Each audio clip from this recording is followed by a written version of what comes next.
Kalyani GNM হাসপাতালের পদক্ষেপ দেখাবো। 40 জনকে থ্রেট কালচারে কল্যাণী জেএনএম এর পদক্ষেপ। 40 জন ডাক্তারি পড়ুয়া, তাদের বিরুদ্ধে তদন্তের নির্দেশ। 6 মাসের জন্য ক্যাম্পাস থেকে বহিষ্কার। আজই ক্যাম্পাস ছাড়ার নির্দেশ পড়ুয়াদের। কথা বলবো প্রতিনিধি রঞ্জিতের সঙ্গে, একটু প্রেক্ষিতটা জানতে চাইবো এবং তারপরে কি পদক্ষেপ করলো হাসপাতাল কর্তৃপক্ষ সেটা জানতে চাইবো। রঞ্জিত, কয়েকদিন আগে জেএনএম মেডিকেল কলেজ হাসপাতালের হোস্টেল থেকে বেশ কয়েকজন ছাত্রছাত্রী তারা হোস্টেলের থ্রেট কালচারের বিরুদ্ধে কয়েকজনের নামে তোলা অভিযোগ জানায় প্রিন্সিপালের কাছে এবং সে অভিযোগ পেয়ে কিন্তু কলেজ কর্তৃপক্ষ তারা তদন্তে নামে এবং সেখানে দ্রুততার সাথে গতকাল অ্যান্টি র্যাগিং কমিটি এবং কলেজ কাউন্সিলের বৈঠক হয়। সেখানে কিন্তু এই 40 জনের নাম উঠে আসে এবং 40 জনকে গতকাল রাতের মধ্যেই হোস্টেল ছাড়ার নির্দেশ দিয়েছিল এবং 6 মাসের মধ্যে তারা কোনোভাবেই হাসপাতাল বা কলেজে আসতে পারবে না।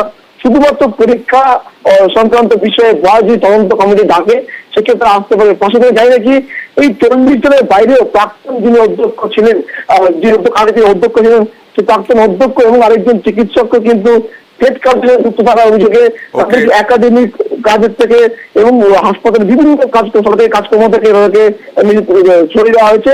কারণ তারা শুধুমাত্র চিকিৎসা সংক্রান্ত কাজে যুক্ত থাকবে এবং অন্য কাজে যুক্ত থাকবে না। ফলে একেবারে একসাথে 40 জন পড়ুয়ার এই সিদ্ধান্ত স্বাভাবিকভাবে এই মুহূর্তে একেবারে আলোচিত বিষয়। ওকে, আর ব্রেকের আগে যেতে যেতে বলছিলাম নাকাশিপাড়ায় কুপিয়ে খুন, ক্লাস 9-এর ছাত্রকে কুপিয়ে খুনের ঘটনা নাকাশিপাড়ায়। খুনের অভিযোগ পাশ থেকে, একটা মাঠের পাশ থেকে হাত পা বাঁধা অবস্থায় ক্ষতবিক্ষত দেহ পাওয়া গেল। কথা বলবো প্রতিনিধি সমীরের সঙ্গে। সমীর, কিছু জানা যাচ্ছে এটা কি খুনের পেছনে কারা যুক্ত আছে? কেন এরকম পাটকা বাড়িতে এরকম ঘটনা ঘটলো কেন? তবে এখনো পর্যন্ত এই খুনের পিছনে কারা জড়িত সে বিষয়ে কিন্তু পুলিশ নিশ্চিত করে কিন্তু বলতে পারেনি, তবে তদন্ত চলছে। গতকাল সন্ধ্যা থেকে এই ছাত্রটি নিখোঁজ ছিল এবং বাড়ির লোক খোঁজাখুঁজি করে এবং পুলিশের দ্বারস্থ হয় এবং আজ সকালে বাড়ি থেকে কিছুটা বেড়ে মাঠের মধ্যে ঝোপের মধ্যে তার দেহ পড়ে থাকতে দেখা যায় এবং যখন দেহটি উদ্ধার হয় যখন হাত এবং পা বাঁধা ছিল, এর পাশাপাশি গলায় ক্ষত চিহ্ন ছিল। স্থানীয়দের অনুমান শ্বাসরোধ করার পাশাপাশি তার গলাতে ধারালো কিছু অস্ত্র দিয়েও কিন্তু আঘাত করা হয়েছে, যার ফলে মৃত্যু হয়েছে। কিন্তু বেগমপুরীর ছাত্রকে ঠিক কি কারণে কারা খুন করলো সেই বিষয়টা কিন্তু এখনো পর্যন্ত পরিষ্কার নয় এবং যদিও মৃতের পরিবারের পক্ষ থেকে থানায় অভিযোগ দায়ের করা হয়েছে, তার ভিত্তিতে তদন্ত শুরু করেছে, কিন্তু এখনো পর্যন্ত কাউকে গ্রেফতার করা হয়নি এবং কি উদ্দেশ্যে খুন সেটা কিন্তু জানানো যায়নি। ওকে, কালকে পিরামিড পড়তে গেছে তরুণ স্যারের কাছে 7টার সময় বলছে ছুটি দিয়েছে। আমি 7টার সময় ফোন করেছি, প্রথমে নেটওয়ার্কের বাইরে বলছে, তারপরে ফোন বলছে সুইচ অফ। থানায় গিয়েছি, থানা থেকে বলছে কালকে রিপোর্ট করবে।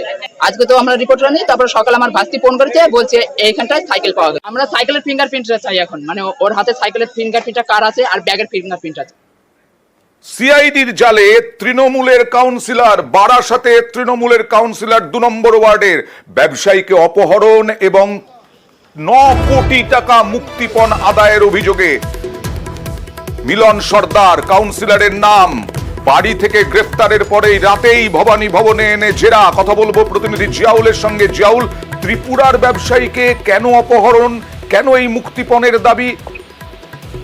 একদম, দেখো, ত্রিপুরার এই ব্যবসায়ী অর্থাৎ তার এক আত্মীয়র বাড়িতে এসেছিলেন এবং এই খবরটা আগে থেকেই এই যারা অপহরণ কাণ্ডের সঙ্গে যুক্ত তারা আগে থেকেই জানতেন এবং যখনই এই ব্যবসায়ী ঠিক সন্ধ্যার সময় তার আত্মীয়র বাড়িতে এলেন এবং যখন গাড়ি পার্কিং করছিল সেই পার্কিং লট থেকেই এই ব্যবসায়ীকে সেখান থেকে তুলে নিয়ে এসে অপহরণ করা হয় এমনটা অভিযোগ।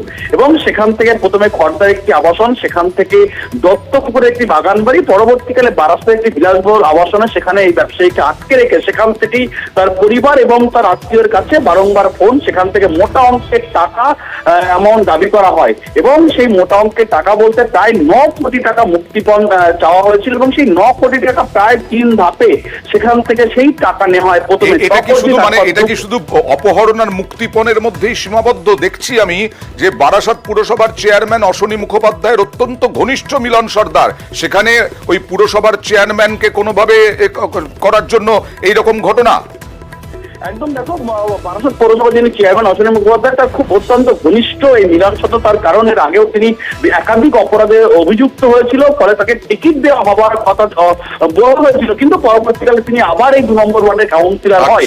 কিন্তু এই পুরো ব্যাপারটি, অর্থাৎ এই যে ব্যবসায়ীকে অপহরণ, তার কাছ থেকে মুক্তিপণ আদায়, সবটাই মিলন সর্দারের, তিনি মাস্টার মাইন্ড, তিনি পুরো ব্যাপারটি করেছিলেন, এমনটাই অভিযোগ ওঠে। তারপরে সেই পরিবার এবং তার বান্ধবী বন্ধু তারা কিন্তু থানায় অভিযোগ দায়ের করে। অভিযোগের পরেই প্রথমে খড়গা থানার পুলিশ, পরবর্তীকালে সিআইডি এই কেস হ্যান্ডেল করে। তারপরে এই এখনো পর্যন্ত আমরা দেখিনি সেরকম ভাবে যে কোন একজন তৃণমূল কাউন্সিলর তিনি অপহরণ এবং মুক্তিপণ আদায়ে অভিযুক্ত।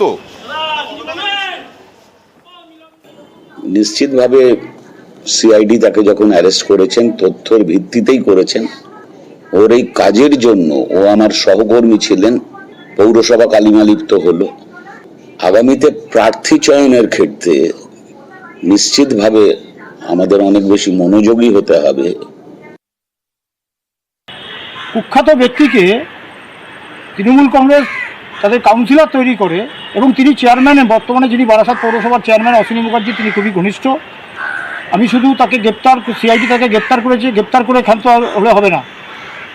এই অপরাধের টাকা কোন কোন তৃণমূল নেতা এবং কোন কোন ব্যক্তির কাছে গেছে এটাও তদন্তের মধ্যে আনা উচিত এবং তাদেরকেও গ্রেপ্তার করে দৃষ্টান্তমূলক শাস্তি দেওয়া উচিত। এবার একটু সোনামুখীর খবর দেখাবো। সোনামুখীতে ত্রাণ বিলি করতে গিয়ে বিজেপি বিধায়ককে এরকম ভাবে ক্ষোভের মুখে পড়তে হলো, দেখুন। কোনো কথা শোনা হবে না, বলেন কি ভাই, কোনো কথা শোনা হবে না। এই রাস্তাটার জন্য বদমাইশির জন্য আমরা এই মাথা আসতেই পারি না। এইখান থেকে ঠিক রাস্তাটা কথা বলবো প্রতিনিধি দেবব্রতর সঙ্গে। কেন ক্ষোভ প্রকাশ উগরে দিলেন এরকম ভাবে বিজেপি বিধায়কের সামনে? একেবারে দেখো, তাদের যেটা অভিযোগ যে বিজেপি বিধায়ক যখন এলাকা বন্যা প্লাবিত ছিল, 2 দিন ধরে ঘর বাড়ি ডুবেছিল, রাস্তাঘাট ডুবেছিল, তাদের বিঘার পর বিঘা চাষের জমি জলের তলায় ছিল, তখন বিধায়ক এলাকায় আসেনি। আজ যখন এলাকা থেকে বন্যার জল নেমে গেছে, তখন এলাকায় বিধায়ক আসলে ঠিক তখনই এই এলাকার মানুষ তাকে ঘিরে ধরে এবং ক্ষোভ দেখাতে থাকে। তাদের দাবি, এতদিন বিধায়ক কোথায় ছিল? বিধায়কের কি বক্তব্য? বিধায়ক জানাচ্ছেন যে তার শারীরিক অসুস্থতার কারণে তিনি অন্যত্র ছিলেন, অর্থাৎ ওড়িশায় ছিলেন, যে কারণে আসতে পারেননি। গতকাল রাতে এসে আজ এলাকা পরিদর্শনে গেছেন। ধন্যবাদ। আমাদের বিধায়ক তো আজকে 4-5 দিন পরে আসলেন উনি। হ্যাঁ, এই এলাকায় আমরা বন্যায় তো বিরাট কবলিত হয়েছি, এলাকায় বিরাট ক্ষতিগ্রস্ত, ফসলাদি মাঠ ঘাট সবই চলে গেছে। এবার রুটি রোজগার তো আমাদের সেই মাঠ ঘাট নিয়ে। এলাকায় কিছু ত্রাণের দরকার, তাহলে এমএলএ উনি কিছুই দিল না। কিন্তু আমাদের বিধায়ক ক্ষোভের কিছু নেই, মানুষ সাধারণ কথা এটা বলবে, এটা ক্ষোভের বিষয় নয়। কারণ মানুষের কথা আমি শুনি, তাই আমাকে বলতে পেরেছে। বহু মানুষ এসেছিল শাসক দলের, তাদের কাছে বলতে পারেনি, তার জন্যই আজকে বলেছে, আমিও শুনেছি। এখানে ক্ষোভ হচ্ছে, সবাই ঠিকঠাক ভাবে সবকিছু পায়নি। সরকারি তরফ থেকে ত্রাণ এসেছিল, সেই ত্রাণ শাসক দলের লোকরা দেখে দেখে কিছু লোককে দিয়েছে, সবাই পায়নি। ক্ষোভ হওয়াটা স্বাভাবিক ঘটনা।